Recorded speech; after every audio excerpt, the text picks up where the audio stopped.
Thank you everyone for joining us today for what I've called the moving meeting. Today we're going to discuss some important things home buyers, sellers, and just in general anyone should keep in mind when they're considering moving companies and not trying to get involved in some of those scams that are out there, and then what you can look for and expect in a good moving company. And so to help me with this meeting, I have Chris Blank here with Changing Places. He is a consultant there. He believes that the best sales strategies are built on real world experience. He spent nearly a decade as a professional mover before transitioning into sales consulting for 5 years ago. Oh, I'm sorry, 5 years ago. This unique path allows him to provide his clients with more than just a pitch. He offers practical, battle-tested insights into the relocation process. Throughout his career, Chris has been recognized for his ability to build trust and deliver measurable results by leveraging his frontline knowledge to make sure moving day goes smoothly. His goal is to make the moving process as seamless and stress-free as possible. So thank you, Chris, for being here. Greatly appreciate it. Oh, thank you, Patrice. It's an honor to be here with you. You're welcome. So the first big question is, what are the most common moving company scams you've seen in the past and are seeing currently? Yeah, and we've all heard the same one over and over again, whether it's my truck never showed up or they held my stuff for more money, they held it hostage. The problem with the moving industry is it's a very underappreciated industry. Okay. Moving is expensive. Anything logistic related is expensive. So, we've all seen the ads when we're starting to research moving, move anywhere for $9.99. No legitimate company is going to lose money to do a job. Most truck drivers are making $30 to $40 an hour. Fuel's not cheap, plus all the insurance and liability involved. So, that's just something that we got to keep in the back of our mind when we're doing the research is, yeah, that price is tempting, but generally you get what you pay for when it comes to moving. I mean, being legitimate costs more money than just being a Craigslist mover. So the biggest thing they want to avoid are, any of those unbelievable prices. Generally, if it's too good of a price, it's too good to be true. Yeah, that makes sense. You're saying that, were you saying that mo a lot of moving companies don't make as much money, or you're just saying for that price they're trying to give you? For that price. If you were to try to do a move from, let's say, Michigan to Florida, and you click on that ad on Google that says move anywhere in the United States for $999, that's taking you to a broker. And generally, they're just going to shove your name out there to a million different people, and whoever jumps on it, jumps on it. There's no background checks or anything like that. You don't know if they have insurance. You don't know if they're licensed mover with the Federal Motor Carrier Board. There's just a lot of behind the scenes stuff that people don't realize that goes into it, which drives the cost up. So the biggest thing I tell people is if it seems too good to be true, it probably is. Do your research, even if you have to call a mover to help them walk you through the research process. Most movers are a resource, even if you don't wind up using them, they can generally steer you in the right directions. Yeah, and I think you answered my next question because a few years ago I had a client that I don't know how they bet them or came across them, but they paid $1,000 up front and then never heard from them again. Um, they didn't return their calls or anything like that. And so that is pretty common, is what you're saying. Now, would you say it's also common that, their items end up getting stolen or just some of them? If you've enjoyed watching this video and would love to stay up to date when I have more content like this or something similar that you may be interested in, please like and subscribe to this channel and click the bell so you get notifications. And I hope you have a great day. I think that has a lot to do with what area you're in. I mean, I think it changes city by city, state by state, and I'm not familiar with most of them. I will tell you in Southeast Michigan, it's not really a problem if you're using a legitimate company. Most of the employers have all that information, and if anything gets stolen, obviously a police report's going to be filed, and then the employer just gives the cops all that information of the crew. So there's really no way to get away with it. Whereas now, if you're using like a Craigslist mover, they have no brick and mortar. They just use their cell phone, run a U-Haul truck. It's going to be a lot harder to have anybody take accountability for that. But I will tell you, in Southeast Michigan, theft is not really a problem when it comes to, the moving process. That's really good to know. You have other Mhm. problems, but your stuff will be there. Um, Yep. And so, yeah, the other part, like you're talking about, where, maybe it's not a scam so much, maybe it's just bad service, or, now I have more control because I do have the stuff, because I did have someone a few years ago too, where they moved from Florida to Michigan, and they paid a lot of money to have, high level service where they, install everything for them, set everything up.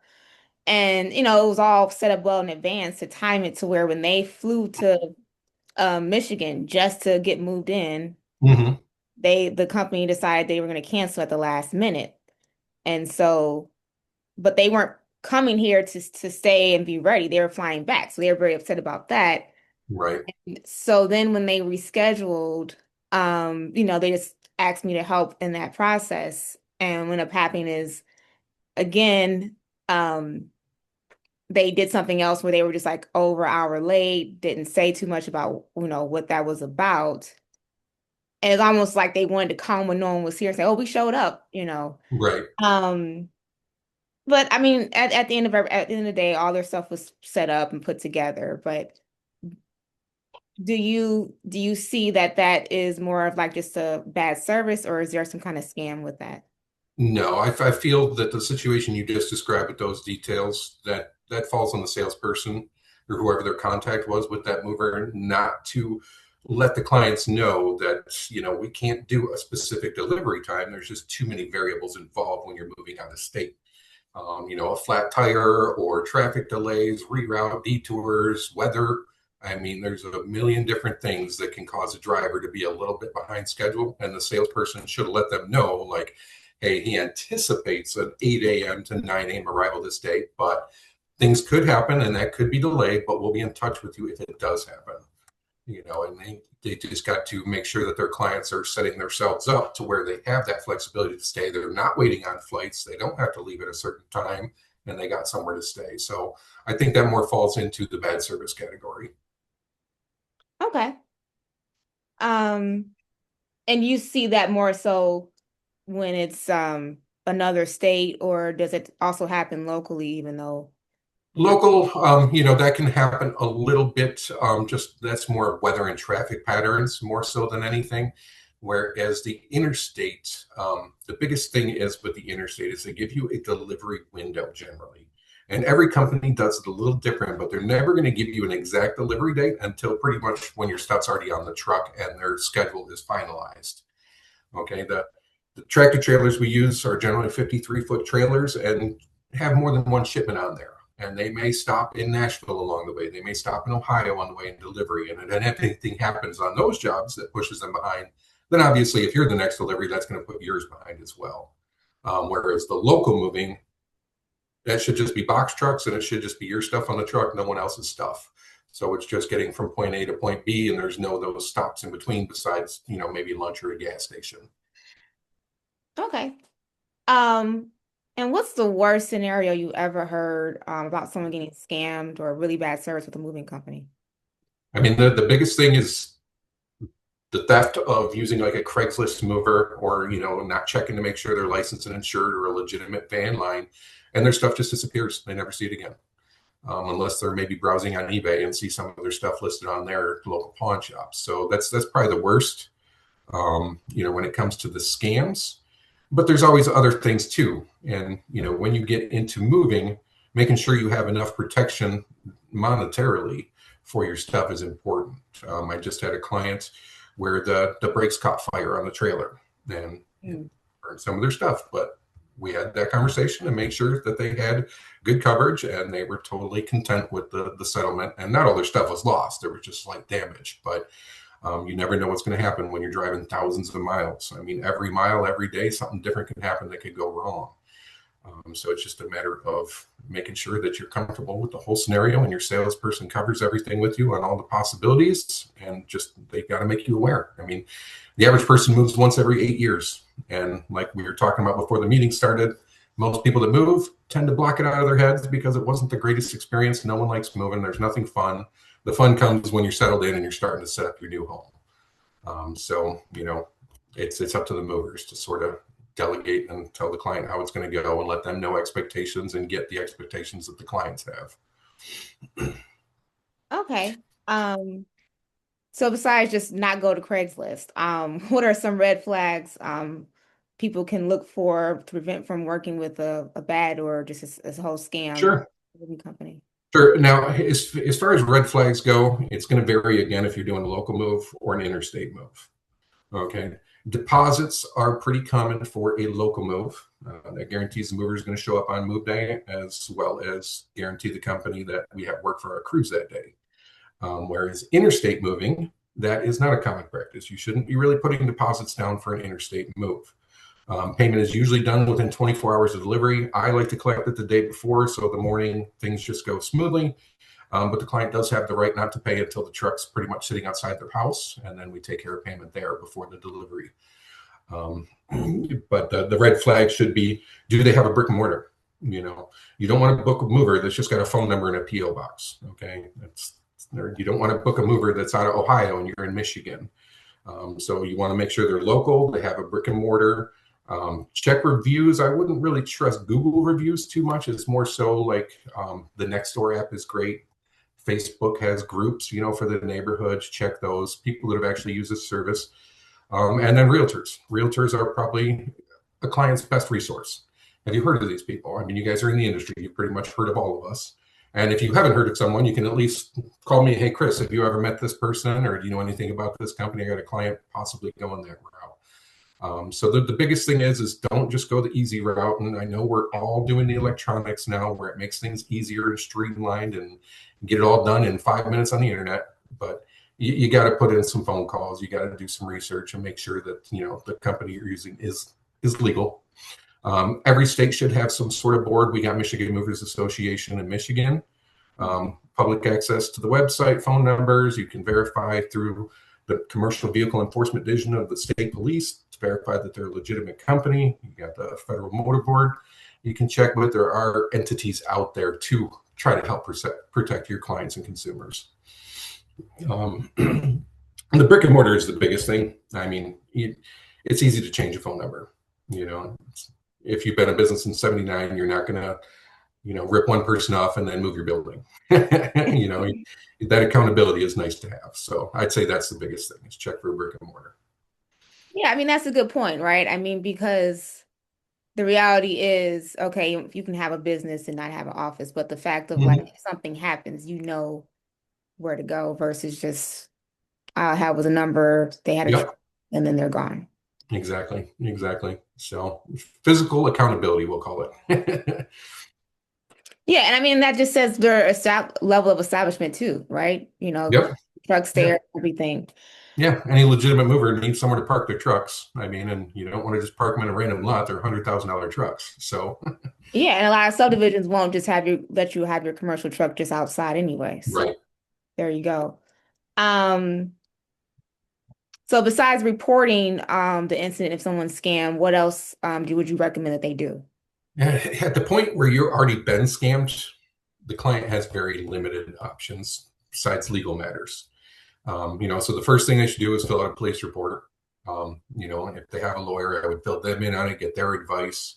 And then, to be perfectly honest, I mean, I'm not a real technology, guy. I don't do Facebook, and streaming. This is all new for me, but social media is a powerful tool.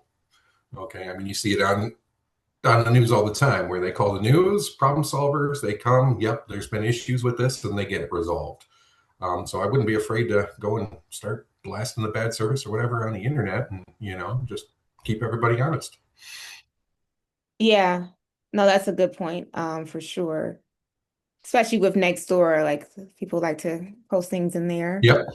Mm-hmm. Um, so what would you say, I know it's going to range, so you can definitely go through different ranges, but what would be appropriate pricing for moving depending on the amount of items and services that the person is looking for? Yeah, and that's a hard question, just because everybody's house is different. If you're going interstate, that's all going to be weight and mileage. There's some auxiliary fees here and there between different services.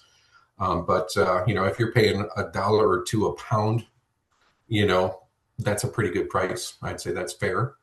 That's with no packing though. Packing, it can escalate quickly cost. Especially on an interstate move where it is, not hourly anymore. It's all weight and mileage. So in order to get paid for the labor of packing the boxes, one box may cost you $53 to pack, so it can get expensive quick.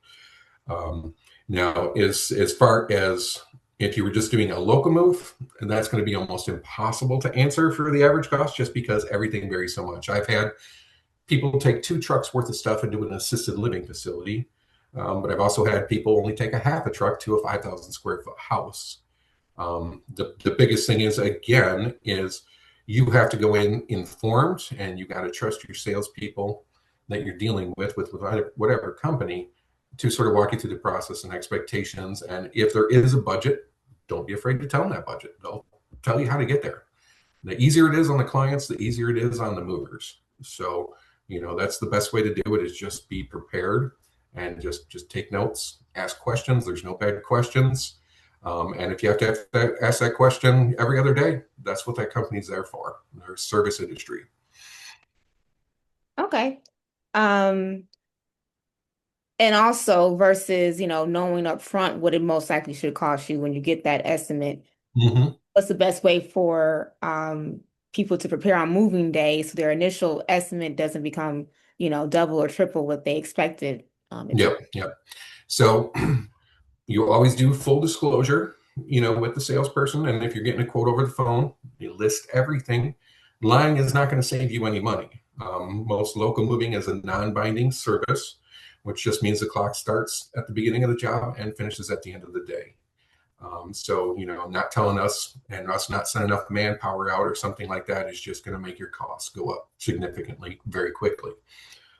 So full disclosure, lots of questions, and then packing, purging, and preparation. Those are the 3 P's you want for a good move. The packing end of it, anything that's not furniture, you're going to want into a box. And what that does is not only does that offer protection for those smaller items, but it turns that item into a dollyable item versus a hand carry item. And obviously, for speed and efficiency, we can do 3 to 5 boxes on a dolly stack versus 1 or 2 things in your hand. That also helps the guy loading the truck. Obviously, it's easier to deal with squares than it is just, random pots and pans and printers and lamps and things like that. So, get everything in a box you can, have them stacked up, nice and neat. Don't just put 1 box over here, 1 box over there. Being an hourly service, I would say, if you got the room in like a garage to start stacking up the boxes, you're packing them. Hourly service, the closer you get things to the truck, the quicker the day's going to go, save you money. So, as you're packing them, just put them in the garage, put them in the garage, put them in the garage. If you know anyone mechanically inclined enough to come the day before or the morning of and, take TV brackets off the walls, take the beds apart, break down the workout equipment, again, it's an hourly service. If you know someone in the family that's coming willing to help with that, but not help you move, take them up on it. Save yourself an hour or 2 with the labor. That's a couple $100 easy. Yeah. And then the purging, we all hold on to stuff way too much. I recommend to my clients, start with a yes pile, a no pile, and a maybe pile. And every day come back to that maybe pile and move it one way or the other. The thing you're going to keep in the back of your mind is, do I want to pay this mover $5 to move this, even though it's only worth $3? Or do I want to just donate it and move on? So that's the hardest thing about moving, is people don't like letting go of their stuff. We all have too much of it. Yeah, even if they don't have room for it, they just Yep. find a way to Mm-hmm. for it in a new place. Which I can't say much. I have a 10 by 15 storage unit I've had for over a decade.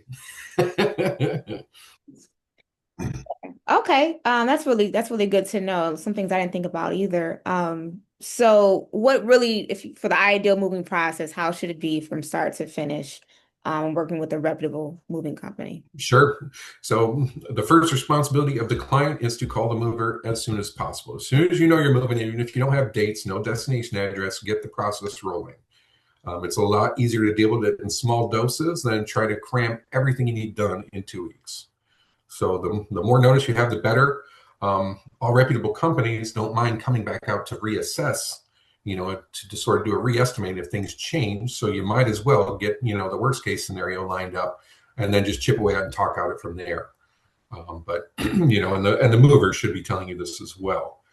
I tend to prefer in-home consults versus trying to do quotes over the phone. It's just more accurate.